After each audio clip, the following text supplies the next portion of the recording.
요즘은 하루를 보내고 나면 몸보다 먼저 마음이 지치는 날이 있습니다.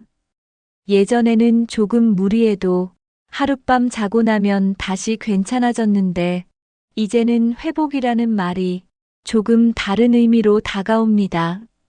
잠을 더 자야 하고 쉬는 시간이 필요하고 괜히 약속 하나가 부담스럽게 느껴질 때도 있습니다. 그럴 때면 마음속에 이런 말이 스칩니다. 이제 예전 같지 않네. 내 몸이 많이 망가진 건가? 하지만 가만히 생각해 보면 정말 망가진 걸까요? 아니면 몸이 다른 방식으로 이야기를 걸어오기 시작한 걸까요? 오늘은 건강을 더 잘 관리하는 방법보다 몸이 보내는 신호를 조금 더 이해하는 쪽의 이야기를 해보려 합니다. 몸이 느려진 게 아니라 삶의 리듬이 바뀌고 있다는 이야기입니다. 이 감정이 지금의 당신 마음에도 조금 닿아 있다면 구독으로 조용히 함께 해주세요. 서두르지 않고 천천히 이야기해 보겠습니다. 어느 순간부터 아침에 눈을 뜨면 몸이 바로 일어나지 않습니다. 눈은 떴는데 몸은 아직 하루를 시작할 준비가 되지 않은 느낌입니다. 예전에는 일어나자마자 바로 움직일 수 있었는데 이제는 몸이 먼저 묻습니다. 조금만 더 쉬어도 될까? 이 질문이 괜히 서글프게 느껴질 때가 있습니다. 마치 내가 예전의 나에게서 멀어지고 있는 것 같아서입니다. 그래서 우리는 이 변화를 좋지 않은 쪽으로 해석합니다. 늙었다. 약해졌다. 관리 안 해서 그렇다. 하지만 몸은 우리를 곤란하게 만들기 위해 변하는 게 아닙니다. 몸은 늘 가장 솔직한 방식으로 상태를 알려줍니다. 예전보다 회복이 느려졌다면 그건 고장이 아니라 회복 방식이 바뀌었다는 뜻일 수 있습니다. 예전에는 버티는 방식으로도 하루를 넘길 수 있었지만 이제는 돌보는 방식이 필요해진 시기입니다. 젊을 때의 몸은 소리를 잘 내지 않습니다. 조금 아파도 참아지고 조금 무리해도 움직입니다. 그래서 우리는 그게 정상인 줄 압니다. 하지만 나이가 들수록 몸은 조용히 참는 대신 신호를 보냅니다. 잠으로, 피로로, 뻐근함으로, 집중력 저하로. 이 신호들은 벌이 아니라 알림에 가깝습니다. 예전 방식은 이제 맞지 않는다는 몸의 정직한 통지입니다. 그래서 이 시기의 몸은 망가진 몸이 아니라 표현력이 좋아진 몸입니다. 말을 안 하던 사람이 말을 하기 시작한 것과 비슷합니다. 조금 귀찮을 수는 있어도 그건 몸이 나를 포기하지 않았다는 뜻입니다. 여전히 나와 대화하고 싶어 한다는 뜻입니다. 이렇게 생각해 보면 몸이 예전 같지 않다는 감정은 끝이 아니라 전환점일지도 모릅니다. 이제는 몰아붙이는 삶에서 조율하는 삶으로 넘어가고 있다는 신호. 그래서 지금의 몸은 덜 강해진 몸이 아니라 다른 방식으로 나를 지키고 있는 몸입니다. 젊었을 때 우리는 건강을 관리라는 말로 배웠습니다. 운동해야 한다. 살 빼야 한다. 버텨야 한다. 참아야 한다. 그래서 몸을 하나의 프로젝트처럼 다뤘습니다. 잘만 하면 예전처럼 돌아갈 수 있을 것 같았고, 조금만 더 노력하면 지금의 불편함은 사라질 거라 믿었습니다. 하지만 어느 시점부터 이 방식이 잘 맞지 않기 시작합니다. 운동을 더 세게 하면 몸이 좋아지기보다 더 쉽게 지치고 식단을 더 엄격하게 하면 몸이 가벼워지기보다 마음이 먼저 무거워집니다. 그때부터 건강은 관리의 영역이 아니라 조율의 영역이라는 생각이 들기 시작합니다. 지금의 몸은 고쳐야 할 대상이 아니라 맞춰야 할 대상이라는 쪽이 더 가까워집니다. 심리학자 칼 융은 인간의 성숙을 외부로 향하던 에너지가 점점 내부로 향하는 과정이라고 말했습니다. 젊을 때는 성과와 속도에 에너지를 쓰고 중년 이후에는 균형과 의미에 에너지를 쓰게 된다는 뜻입니다. 몸도 비슷합니다. 예전에는 얼마나 더 할 수 있는지가 중요했다면 이제는 얼마나 오래 유지할 수 있는지가 중요해집니다. 그래서 중년 이후의 건강은 얼마나 했느냐보다 얼마나 무리하지 않았느냐가 더 중요한 기준이 됩니다. 이 지점에서 박경철의 운동하러 갑니다는 운동을 성과가 아니라 삶의 리듬으로 바라봅니다. 운동은 몸을 바꾸는 일이기 전에 하루를 살아내는 방식이라는 관점입니다. 이 문장은 운동뿐 아니라 중년의 건강 전반에도 그대로 적용됩니다. 건강은 나를 바꾸는 일이 아니라 나와 맞추는 일입니다. 그래서 예전만큼 못하는 내가 실패한 내가 아니라 다른 방식으로 살아가는 내가 됩니다. 철학자 에리히 프롬은 인간이 불행해지는 순간은 존재보다 소유에 집착할 때라고 했습니다. 이 말을 건강에 대입해보면 더 나은 몸에 집착할수록 지금의 몸과 멀어집니다. 하지만 지금의 몸과 친해질수록 마음은 더 편해집니다. 오늘 조금 피곤하면 조금 덜 하고 오늘 기운이 있으면 조금 더 하는 정도, 이 단순한 조율이 중년 이후에는 가장 강력한 건강 전략이 됩니다. 불교 사상가 법정 스님은 무소유란 아무것도 갖지 않는 것이 아니라 불필요한 것을 갖지 않는 것이다라고 했습니다. 건강도 그렇습니다. 더 많은 운동, 더 많은 규칙, 더 많은 계획이 아니라 지금의 나에게 불필요한 부담을 덜어내는 것. 그게 중년 이후의 건강입니다. 그래서 운동을 못했다고 스스로를 책망하지 않고 하루 쉬었다고 망가졌다고 생각하지 않습니다. 대신 이렇게 묻습니다.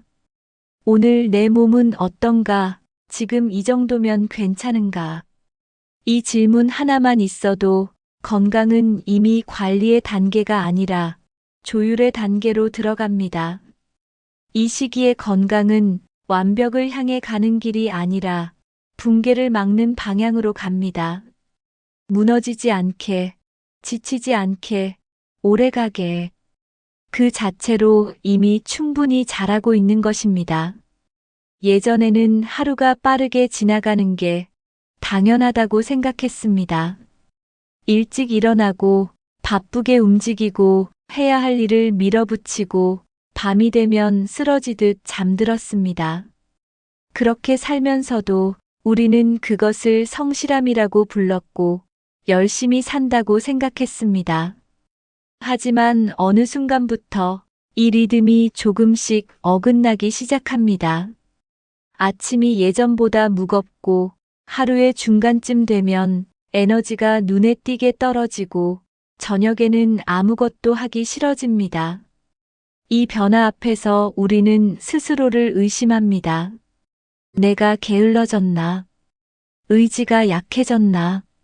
하지만 이건 의지의 문제가 아니라 리듬의 문제일 가능성이 큽니다. 심리학자 칼 융은 인생의 전반기와 후반기는 서로 다른 목표를 가진다고 말했습니다. 전반기는 확장과 성취의 시기이고 후반기는 통합과 균형의 시기입니다. 이 말은 중년 이후의 삶이 덜 살아야 하는 시기가 아니라 다르게 살아야 하는 시기라는 뜻입니다. 몸의 리듬이 바뀌면 삶의 기준도 같이 바뀌어야 합니다. 예전 기준으로 지금의 나를 재단하면 항상 부족하게 느껴질 수밖에 없습니다. 예전에는 하루에 3가지를 해냈다면 이제는 하나를 해내도 충분한 날이 있습니다. 그런데 우리는 여전히 예전의 기준을 붙잡고 지금의 나를 평가합니다. 그래서 괜히 자책이 생기고 괜히 조급해집니다.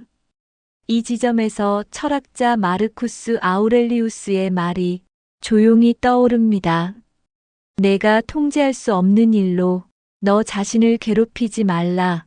몸의 리듬은 완전히 통제할 수 있는 대상이 아닙니다. 흐름에 가까운 것입니다. 흐름이 바뀌면 타는 법도 바뀌어야 합니다. 예전처럼 속도를 유지하려 하면 계속 물살을 거슬러야 합니다. 그러다 보면 몸도 마음도 먼저 지치게 됩니다. 그래서 이 시기의 삶은 속도를 줄이는 연습이 필요합니다. 속도를 줄인다는 것은 포기한다는 뜻이 아니라 방향을 유지하겠다는 선택입니다.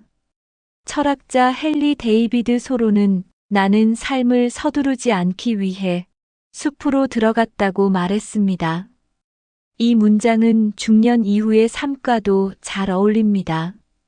서두르지 않는다는 건 멈춘다는 뜻이 아니라 자기 호흡으로 걷겠다는 뜻입니다. 몸의 리듬을 따르기 시작하면 하루의 모습도 달라집니다. 해야 할 일보다 할 수 있는 일을 먼저 보게 되고 성과보다 유지 가능성을 먼저 생각하게 됩니다. 이 변화는 작아 보이지만 삶 전체의 방향을 조용히 바꿉니다. 몸이 보내는 신호를 무시하지 않게 되면 삶도 더 이상 나를 몰아붙이지 않습니다. 그래서 중년 이후의 리듬은 퇴보가 아니라 재배치입니다. 에너지를 어디에 쓰고 어디에서 아껴야 하는지를 이제야 알게 되는 시기입니다. 몸의 리듬이 바뀌면 삶의 기준도 함께 바뀌어야 합니다. 그걸 받아들이는 순간 삶은 조금 더 부드러워집니다. 우리는 오랫동안 건강해지려면 무언가를 더 해야 한다고 배워왔습니다. 더 걷고, 더 운동하고, 더 참아야 한다고 믿었습니다. 그래서 몸이 힘들어질수록 일정을 더 채우고, 계획을 더 세우고, 스스로를 더 몰아붙입니다. 하지만 중년 이후의 몸은 이 방식에 조용히 반대합니다. 더하면 좋아지는 게 아니라 덜 해야 유지됩니다. 이건 나태해졌다는 뜻이 아니라 몸의 구조가 달라졌다는 뜻입니다.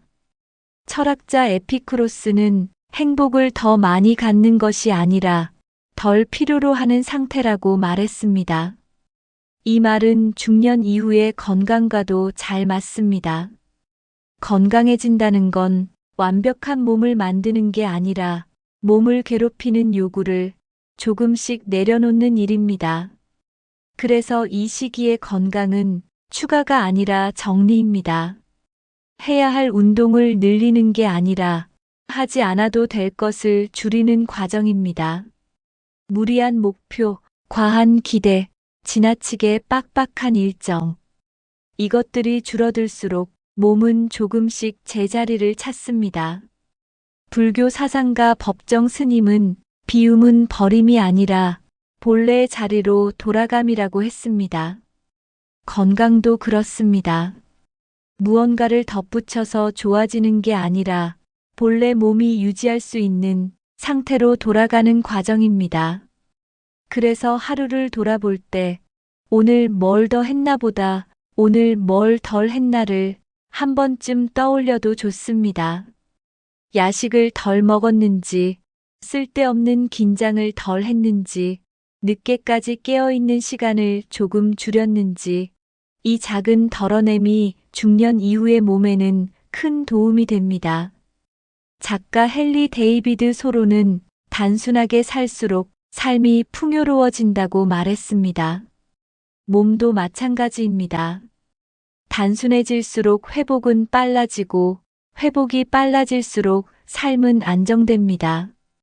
이 시기의 건강은 자기 관리가 아니라 자기 존중에 가깝습니다. 몸을 괴롭히지 않겠다는 선택, 무리하지 않겠다는 약속. 그 약속을 하루에 하나만 지켜도 이미 충분합니다. 건강해진다는 건 대단한 변화가 아니라 몸과 싸우는 일을 그만두는 순간부터 시작됩니다. 어느 순간부터 몸을 고치고 싶다는 말보다 몸을 이해하고 싶다는 말이 조금 더 자연스럽게 느껴집니다. 예전에는 어디가 불편하면 그걸 없애야 할 문제로 생각했다면 이제는 왜 그런지 묻게 됩니다. 왜 요즘은 아침이 더 느린지, 왜 예전보다 쉬는 시간이 더 필요한지, 왜 혼자 있는 시간이 조금 더 편해졌는지. 이 질문들은 몸을 탓하는 질문이 아니라 몸과 대화하는 질문입니다. 작가 알랭 드 보통은 인간이 성숙해진다는 것은 자기 자신을 조금 덜 미워하게 되는 과정이라고 말합니다. 몸도 마찬가지입니다. 몸을 이해하기 시작하면 몸을 덜 미워하게 됩니다. 덜 미워하게 되면 무리하게 고치려 하지 않게 되고, 그러면 삶의 태도도 함께 달라집니다. 몸이 느린 날에는 일정을 줄이고 기운이 없는 날에는 해야 할 일을 미룹니다. 이 선택은 패배가 아니라 조율입니다. 불교 사상가 법정 스님은 있는 그대로를 받아들이는 것이 가장 큰 자유라고 했습니다. 몸을 있는 그대로 받아들이기 시작하면 삶도 조금씩 자유로워집니다. 누군가와 비교하지 않고 예전의 나와도 조용히 거리를 둡니다. 그 자리에 지금의 내가 서게 됩니다. 지금의 나는 조금 느리지만 조금 더 단단하고 조금 더 신중합니다. 이게 바로 중년 이후의 강함일지도 모릅니다. 몸을 이해하는 사람은 자기 삶을 함부로 다루지 않습니다. 그래서 하루가 조금 덜 화려해도, 조금 덜 바빠도 마음은 예전보다 안정되어 있습니다. 건강해진다는 건 완벽해지는 일이 아니라 몸과 싸우지 않게 되는 일입니다. 그리고 이 변화는 아주 조용하게 삶을 부드럽게 만듭니다. 요즘 몸이 예전 같지 않다고 느끼신다면 그건 망가졌다는 뜻이 아니라 달라졌다는 뜻일지도 모릅니다. 몸은 지금도 당신을 살리기 위해 신호를 보내고 있습니다. 오늘 이야기 속에서 조금이라도 마음에 남는 문장이 있었다면 그 문장을 하루 동안만 조용히 품어보셔도 좋겠습니다. 요즘 당신의 몸은 어떤 신호를 보내고 있나요? 댓글로 천천히 나눠주셔도 좋겠습니다.